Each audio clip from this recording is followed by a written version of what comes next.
Thank you very much. Thank you. Thank you sir, thank you so much. Shirish గారు sir, ఈరోజు మీరు మాట్లాడాల్సిందే. నాకు మాట్లాడడం అంత రాదు.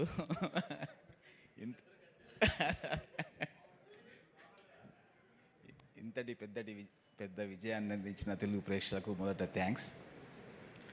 నేను అనిల్ గురించి చాలా మాట్లాడాలనుకుంటా, కానీ అక్కడ మాట్లాడాలనుకుంటా ఇక్కడికి వచ్చేసరికి మర్చిపోతా.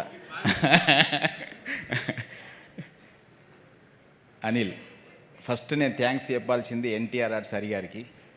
ఆయన లేకపోతే ఆ రోజు మేము పటాస్ అనే సినిమా చూడకపోతే అనిల్ మాకు ఈరోజు లేడు. ఆ రోజు సినిమా చూడడం, ఆ సినిమా చేయడం, ఆ రోజు మా కాంపౌండ్లోకి వచ్చిన అనిల్ని మేము బయటకు పోనివ్వడం లేదు.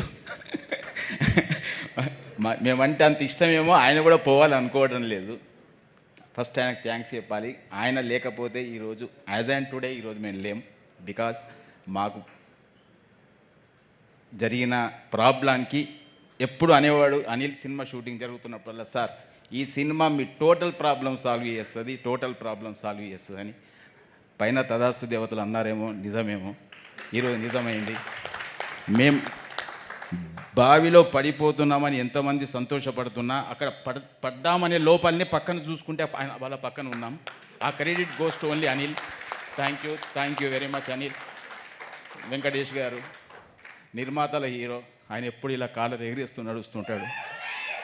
అది ఓన్లీ నిర్మాత సన్గా ఆయన ఎప్పుడు నిర్మాత క్షేమం కోరుకుంటాడు కాబట్టి ఇప్పటికైనా కాలర్ ఎగిరేస్తూనే ఉన్నాడు. Thank you sir, thank you very much. Thank you so much Shirish గారు.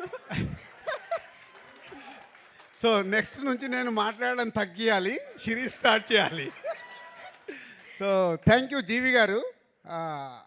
ప్రసాద్ ఐమాక్స్లో సినిమా చూసి కిందికి దిగుతుంటే F2 ఎంత చేసింది సార్ గ్రాస్ అని అడిగారు.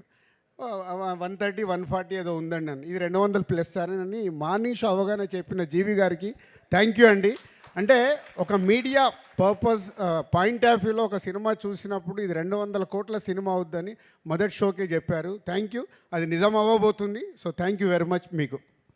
Thank you so much Raju garu and Sirish గారు. నాకు యాక్చువల్లీ పెదరాయుడు సినిమాలో ఎంఎస్ నారాయణ గారి డైలాగ్ గుర్తొస్తుంది. మేము ఇప్పటివరకు చూడని 2 విషయాలు అనిల్ గారి దయ వల్ల చూడగలిగాము. ఇళ్లలో పాతుకుపోయినటువంటి ఆడవాళ్ళందరినీ థియేటర్స్ దగ్గర చూస్తున్నాము. ఇంకోవైపు శిరీష్ గారు, సమీర్ గారి మాటల్ని స్టేజ్ పైన చూస్తున్నామని అంటే అది అనిల్ గారి సినిమా వల్లే సాధ్యమైంది.